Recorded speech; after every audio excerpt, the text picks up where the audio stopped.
各位都知道烏克蘭俾俄羅斯入侵嘅消息㗎啦。咁由於俄羅斯嘅行為，西方各國都祭出咗唔同嘅制裁，其中就有禁止俄羅斯嘅飛機飛越國家嘅領空。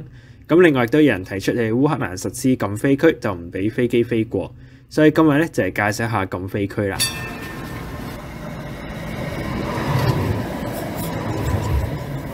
大家好，運吉台長啊！為咗飛行安全咧，好多空中嘅區域都唔俾任何嘅飛行物體飛入。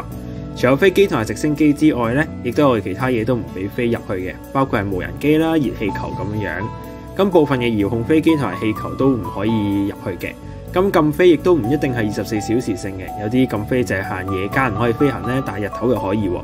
咁啊，先將烏克蘭嘅問題放埋一邊先。咁啊，我哋陣間會再講。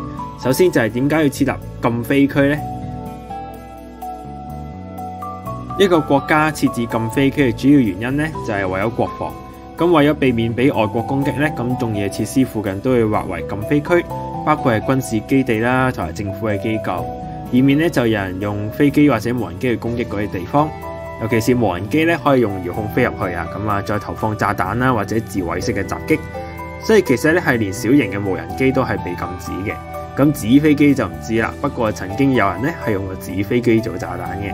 咁另外就係唔止軍事設施啦，有啲公共設施都係禁飛區，例如係發電廠，尤其是係核電廠同埋水壩嘅水力發電廠。咁有意外嘅話，可能會導致核事故啦，或者係大洪水嘅。咁除咗國防嘅軍事級以外咧，飛行安全都係一個禁飛原因。通常摩天大廈附近啦，或者係火山活動地區都會被列為禁飛區。咁對於無人機咧，飛機嘅航道同埋機場附近都係禁飛區，咁就以免大型飛機可能會撞到無人機，咁就可能發生唔知咩意外。咁第三個就係個別嘅原因，就係戰亂地區啦，都可能會由聯合國設置去禁飛區。例如以前利比亞啦同埋伊拉克，咁截至截稿前咧，烏克蘭係未有建立禁飛區嘅。咁最後就係其他因素，咁就冇乜重大原因嘅，咁不過都要禁飛，就係迪士尼啦。為咗營造一個夢幻嘅感覺咧，迪士尼附近都會係禁飛區，咁就以免飛機破壞童話世界。咁雖然有標註住禁飛區啦，但係都有可能有飛機唔顧指示咁飛入去，或者唔想入咗去啦。咁到時會點樣處理呢？咁啲飛機有啲咩後果呢？前美國空軍將領啊，菲利普就講過，你就唔可以淨係話呢個係禁飛區，你係要執行呢個禁飛區嘅。咁禁飛區就唔係喺地圖上畫完就算嘅，因為咁樣咧，禁飛區就形同虛設㗎啦。咁其實禁飛區嘅準確定義咧，就唔係唔俾飛機入，而係一旦有未經允許嘅飛機飛入咧，就有行動去阻止㗎啦。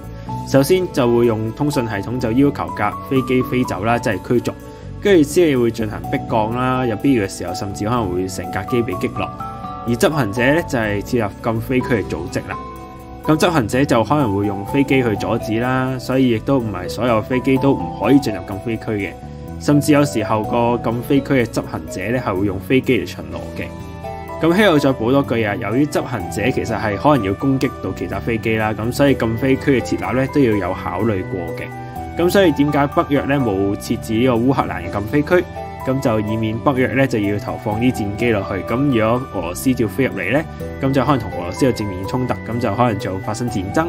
咁所以點解佢哋就唔做嘢啦？咁大致講完呢個禁飛區咧，就嚟講下各國都有對俄羅斯嘅另一個制裁措施，就係禁止飛機飛越領空啦。咁而家西方國家用嘅制裁措施之一咧，就係禁止俄羅斯嘅飛機進入領空。咁簡單嚟講咧，就係所有喺俄羅斯登記嘅飛機都唔可以入去佢哋嘅領空度啦。咁理論上咧，佢哋就唔會特登試下入嘅，畢竟係客機。不過如果佢哋真係入咗領空咧，大多數嘅後果都係被驅逐啦，或者係迫降嘅。不過就唔係最近先有禁飛領空呢回事嘅。實際上啊，喺歐盟2006年開始咧，就已經有一份列表，就列明咗唔準呢個表入邊嘅航空公司就飛歐洲航線。咁主要禁飛原因咧，都係飛安嘅因素啦、飛機安全性嘅問題啦，同埋冇安全措施去防止俾人劫機啦咁樣樣。咁仲有部分咧就係排放標準唔達標嘅飛機啦，同埋政治嘅制裁。例如白俄羅斯咧曾經迫降一架飛機啦，咁就去拉入邊嘅異見人士。咁最新咧就係烏克蘭事件啦，令到俄羅斯嘅飛機被禁，咁就唔可以入去嘅領空。咁禁飛嗰個領空咧，咁對航空公司有咩影響呢？咁首先飛機就入唔到個國家。所以去到嗰度嘅航線咧，基本上都係要取消嘅。咁原本個航線飛過嗰個國家嘅航線咧，咁就可能要行更加遠嘅航線啦，咁即係兜路啦。咁之後就要俾更加高嘅油費啦，同埋更加多嘅時間先去到目的地。咁既然都講到禁飛啦，咁我哋都可以睇下防空識別區係咩一回事。防空識別區咧，其實就唔係所有地方統一劃分嘅區域嚟嘅，而一個國家佢淨係嗰個國家單方面去劃定一個作為參考嘅空域。咁其實呢個範圍就唔係領空嚟嘅，咁就喺啱啱喺領空之外劃到個圈咁嘅樣。咁當有飛機飛入呢個識別區咧，就可能會有機會再飛入去嗰個國家嘅領空。所以呢個識別區咧就係用嚟俾外國飛機就係飛入去我哋國家嘅領空之前咧，就可以識別到架飛機，咁就了解佢飛入嚟嘅目的，同埋有準備應對嘅時間。咁有架飛機進入咗識別區咧，一般都有幾種措施嘅，包括係監控住佢啦、干擾啦、攔截啦，甚至擊落。咁順帶提下，兩國嘅防空識別區又可以重疊嘅。所以中國嘅軍機咧喺台灣識別區嘅時候咧，都可能其實喺自己嘅識別區入邊。咁喺呢啲情況咧就比較難定義啦。話實台灣識別區畫得咁大個，話到浙江省都包埋入去咧，真係好難飛入去嘅喎。你話喺台灣海峽嗰度就話啫。咁講咗咁多國際情況啊，都係翻嚟香港講少少啦。咁我講下香港嘅禁飛區。咁喺香港放呢個無人機咧係有限制嘅，咁就以免意外發生。咁首先有啲地方就唔可以放嘅，包括係機場附近啦、北大嶼山啦、荃灣沿岸啦、青衣一帶啦、維港啦、石崗啦咁樣。因為呢啲地方咧就可能會影響到飛行嘅安全。咁另外就仲有唔可以喺人多嘅地方上面放啦，同埋唔可以飛近有危險嘅物體啦、設施啦咁。咁其實仲有好多限制嘅，例如高度唔可以超過90米啦，同埋只可以喺日頭放機啦咁樣。咁呢啲大部分都係為咗飛行安全而設定嘅。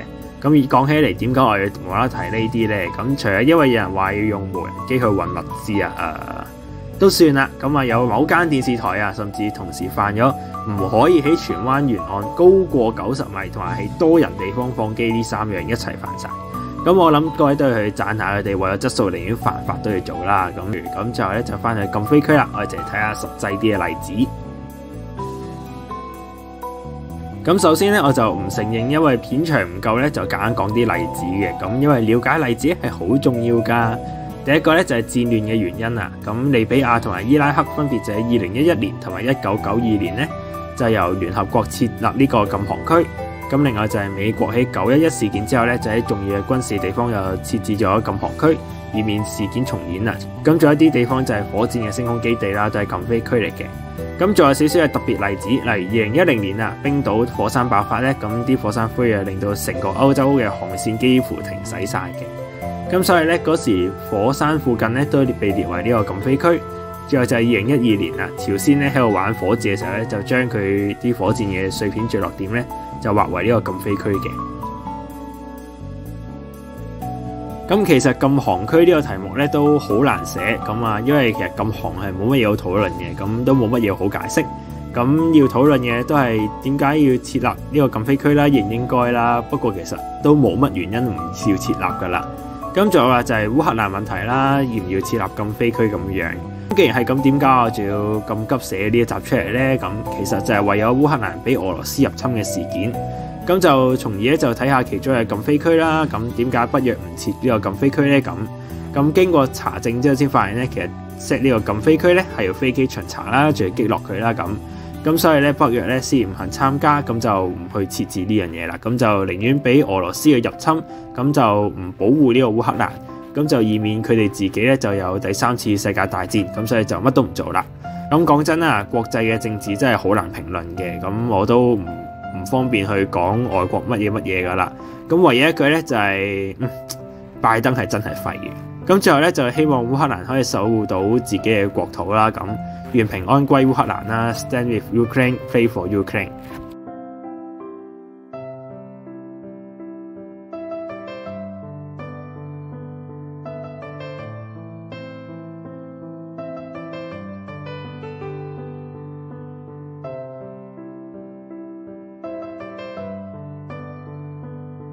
咁我諗各位都要去讚下佢哋，為咗質素寧願犯法都要做啦。咁如果唔係咧，我又俾人話係 ViuTV 打手啦，所以咧就 TVB 萬歲！